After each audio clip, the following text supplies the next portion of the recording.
Okay, so now we're going to do polynomials, which is much quicker than rational functions. All right, so it's not too bad. In this one, it's given that 1 is a double root, which means we can run 1 through twice. Isn't that right, Quinn? Yeah, Jack? Are you in pre-calc right now? No. What do you have Salem for? I think I don't know. What do you have Salem, right? Yeah. What do you have? What math class are you in, Jack? I don't know. What do you mean? I don't know. I don't pay attention to that. Are you hearing this, folks at home? I just show up to class and do my work and then I leave. He doesn't know what his math class is called. It's almost October. I just call it math. I mean that's very, it works, right? You can it's say all the same to me. Fair enough. Wow, put him on the spot. Okay, well, back to this. All right, we're gonna plug 1 into synthetic division twice. All the same.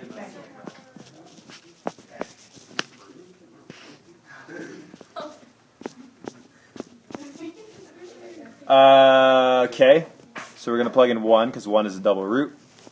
It's gonna be nice and fast. 1, 1, negative 2.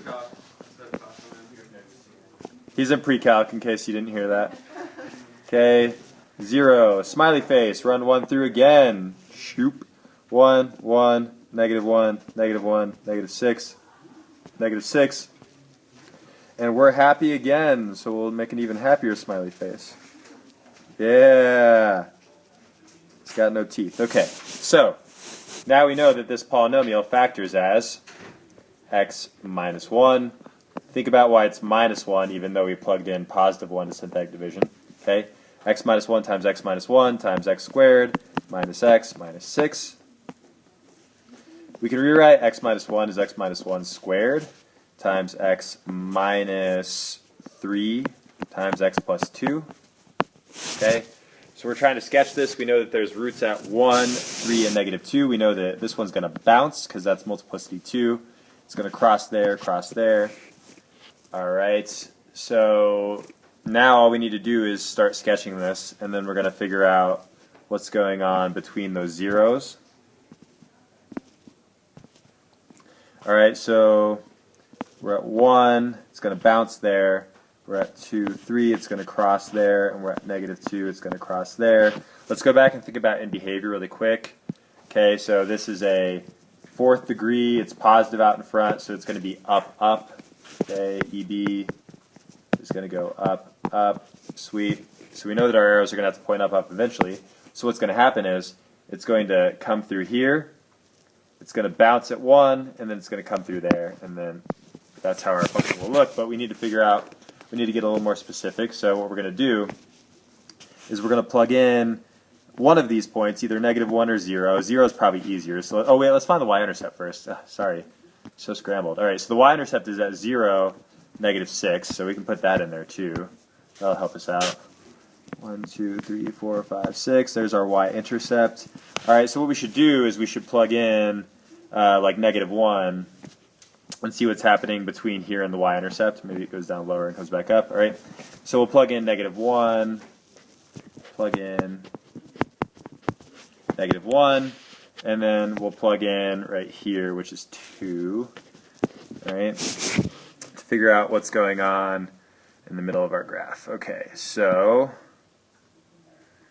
I'm just going to make sure we can see the function. All right, so we're plugging in, oh, let's do it to factored form, though. Duh. All right. Okay, so first we'll plug in negative 1. Excuse me. We get negative 1 minus 1 squared times negative 1 minus 3 times negative 1 plus 2.